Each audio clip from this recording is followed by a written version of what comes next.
Election flashback. Thiruvarur சட்டமன்ற தொகுதியில் 2011ஆம் ஆண்டு திமுகவில் இருந்து மு. கருணாநிதி 1,09,014 வாக்குகள் பெற்று முதலிடம் பெற்றார். இரண்டாம் இடத்தில் அதிமுகவில் இருந்து எம். ராஜேந்திரன் 58,765 வாக்குகள் பெற்று இரண்டாம் இடம் பெற்றார். மூன்றாவதாக சுயேட்சையாக நின்ற பி.என். ஸ்ரீராமச்சந்திரன் 1,741 வாக்குகள் பெற்றார். இதேபோல் 2016இல் திமுகவில் இருந்து மு. கருணாநிதி 1,21,473 வாக்குகள் பெற்று முதலிடம் பெற்றார். அதிமுகவில் இருந்து ஆர். பன்னீர்செல்வம் 53,107 வாக்குகள் பெற்று இரண்டாம் இடம் பெற்றார்.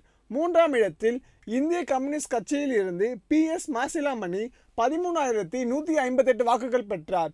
இதேபோல் 2021இல் திமுகவில் இருந்து கே. பூண்டி கலைவாணன் 1,08,906 வாக்குகள் பெற்று முதலிடம் பெற்றார். அதிமுகவில் இருந்து ஏ.என்.ஆர். பன்னீர்செல்வம் 57,732 வாக்குகள் பெற்று இரண்டாம் இடம் பெற்றார். மூன்றாம் இடத்தில் நாம் தமிழர் கட்சியில் இருந்து 26,300 வாக்குகள் பெற்றார்.